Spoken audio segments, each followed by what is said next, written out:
On a cold, damp day, I feel true loneliness for the first time.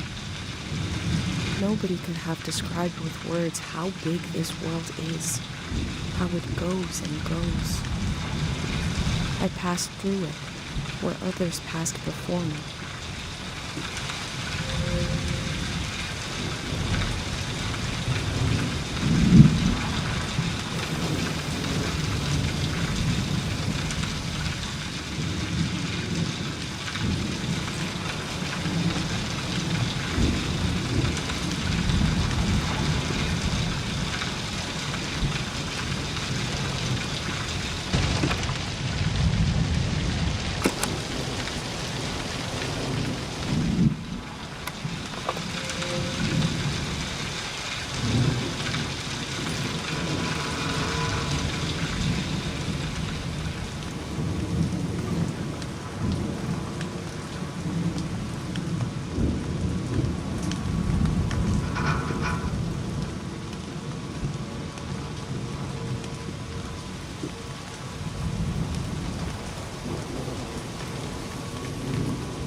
This person wanted the season to change.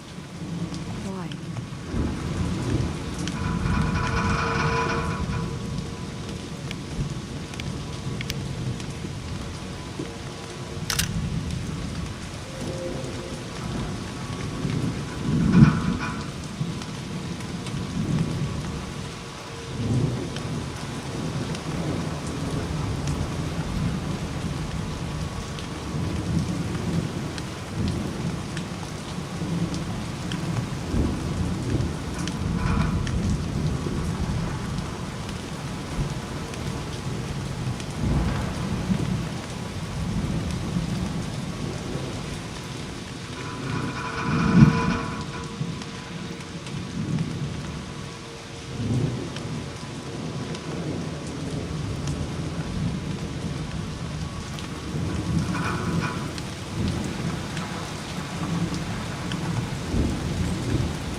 Blades turn, but I bet they don't generate any power.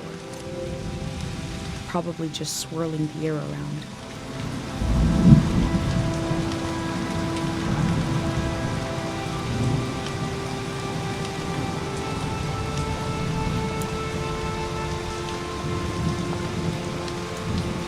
They wanted the season to change because they were so lonely.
feel nourished in these sights by the unfamiliarity of it all.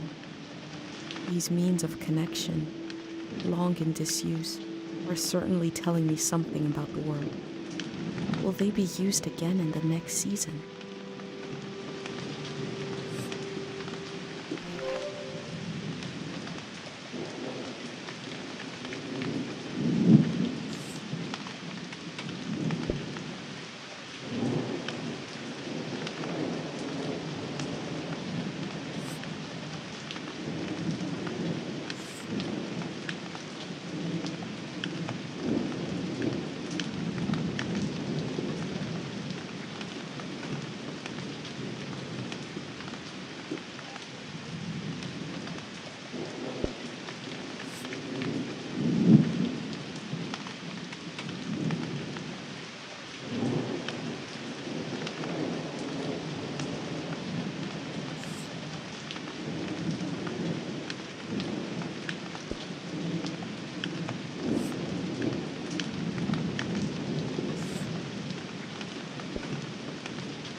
One melody is like me out here alone.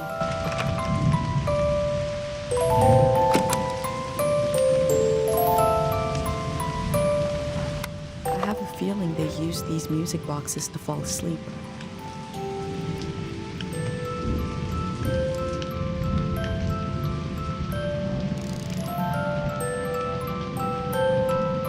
Two voices is like me and my mom.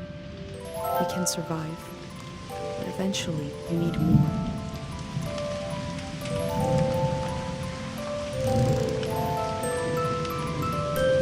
Three voices as complex as life is supposed to be. I could listen forever.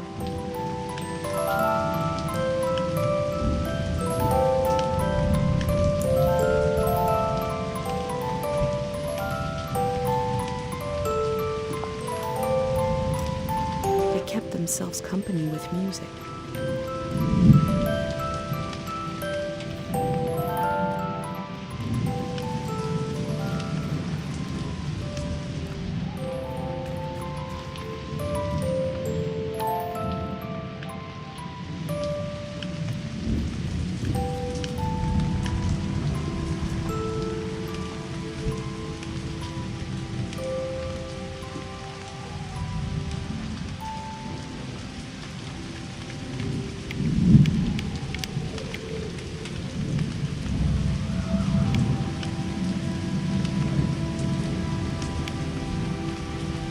They used the walls like I use my journal.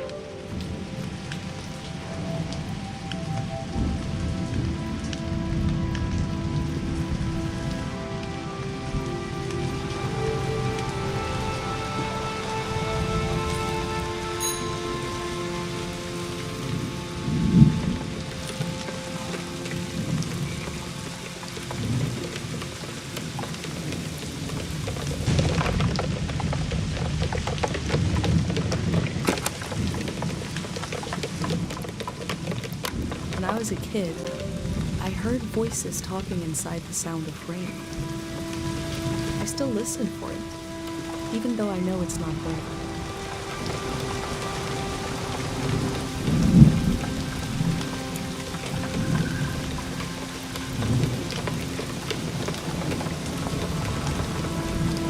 Looks like they made it out of here. But what is this group?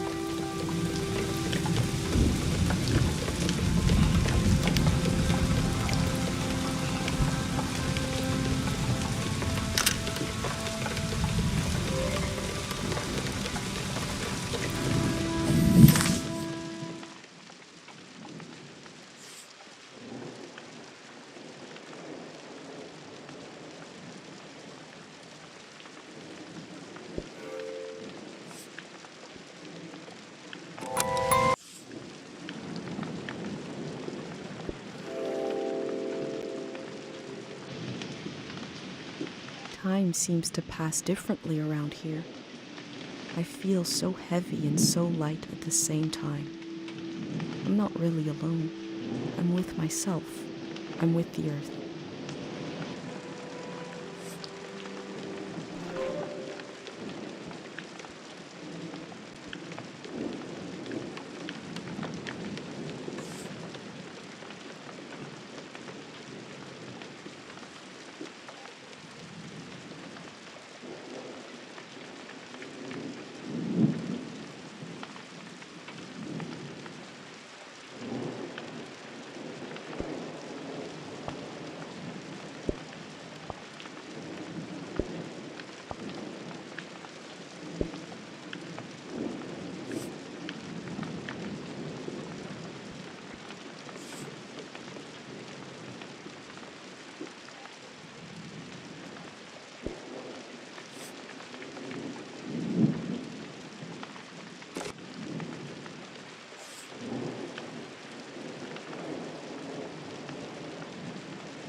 In the empty places, I found companionship in the tapes I recorded before leaving home. The elder told me the story of her life. I listened back to it, ready to note down anything that seemed important.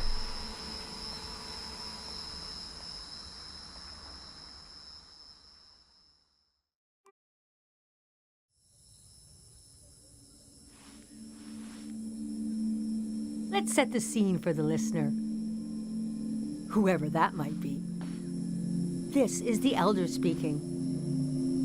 We're sitting in the plaza, saying goodbye to a dear soul. We're here to see if there's anything useful in my mind that could help you on your trip. A century's worth of memories, dreams, fantasies, visions. Like a big, old, haunted library. When I die, this library will burn down. But which book should we check out first? I don't have all the answers, but I do feel the story of my life could help you understand what kind of world is out there. It's okay not to understand everything right away. The moment may pass before you've gotten a firm hold on it. But as long as you're there to witness it, to take it down in your journal, you and others to come will someday take the time to make sense of it all.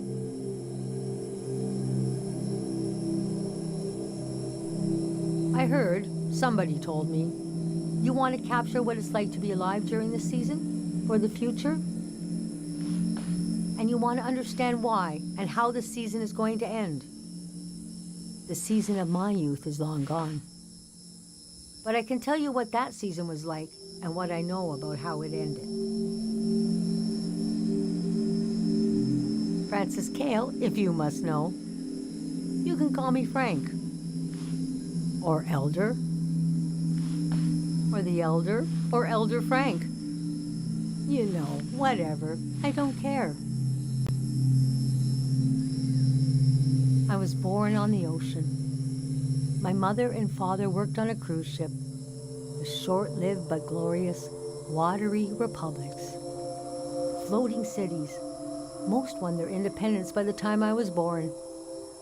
How can I describe them? They were a jewel of the golden season. Pleasure boats with a radical political program. How nice. The golden age was a time of flags, logos, mottos, mastheads. My mom taught me to read them. She was the ship's philosopher.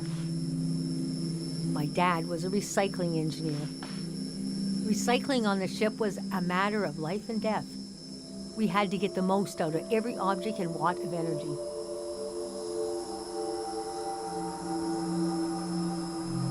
These symbols and gestures were layered with meaning. There are signals in the way you might move your hands or close your eyes. Her job was to manage the symbols and their meanings. She designed the ship's flag, for example. Let me draw it for you. After the war, people were disgusted with groups and symbols. Keep an eye out on your trip. I bet you won't see a signal flag flying. Her name was Augusta Cale. I loved the way the ship would tilt and roll with the waves, especially as I fell asleep. It was so comforting. Picture me as a kid in bed, feeling the swaying of the ship. It was like being rocked to sleep as a baby. I loved exploring the ship too, wandering through the suites, the swimming pool, the game rooms, and oh, there were 2 dance halls. A large, elegant one and another one in the basement. A lot of my firsts were down there. My first dance, my first kiss, and so forth. Our ship was taken over in the early days of the war. That was the end of the watery republics. I heard the dance hall in the basement became a weapons cache. It took me half my life to say goodbye to the world I knew in my youth. Imagine me and my parents and everyone I knew being escorted off the ship by a company of soldiers. And I'm thinking, I hope they don't make a mess of my room. I was embarrassed by the younger kids who were crying their eyes out. But they knew, I guess.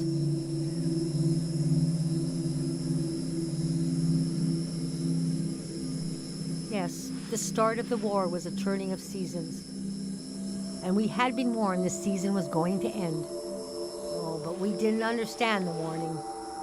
You see, one night, along a coastline, we saw beautiful lights shimmering above the water. Later, we found out this was an ancient warning system. It hadn't been used in so long, we didn't know what it meant. We just thought, well, ain't that pretty?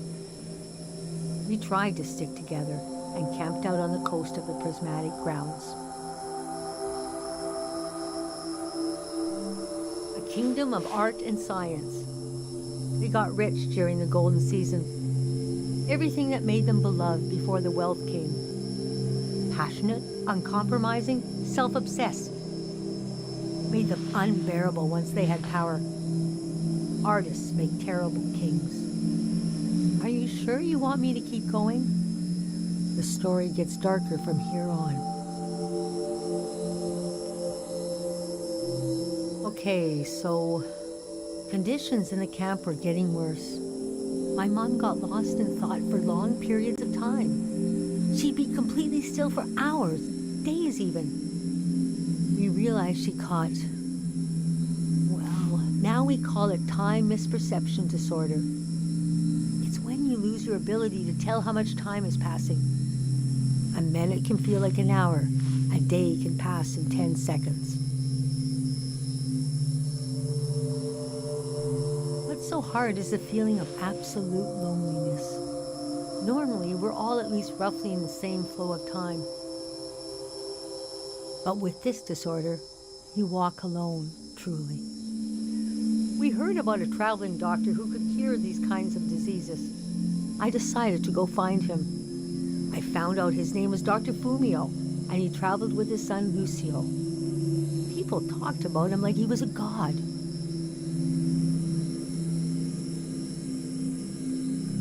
I described my mom's condition to Dr. Fumio. He said there was no cure yet, but there was a village high in the mountains. He thought it was high enough he'd have a better chance at treatment. Lower places are more dangerous. Valleys are the worst. He invited me to join them in going to the village, but I wanted to go back and get my parents and bring them with me. I packed my things and got ready to leave the next morning. That night, my mom came to me in a dream. She was standing in a field of flowers. I'd grown since I last saw her. We were the same height. She pressed a finger hard into my palm. She taught me well. I knew the meaning of the gesture. I knew no matter what I did, I'd never see my parents again. In the morning, I told Dr. Fumio I would follow him to Karo village. The next few weeks were very physically tiring, hiking, climbing.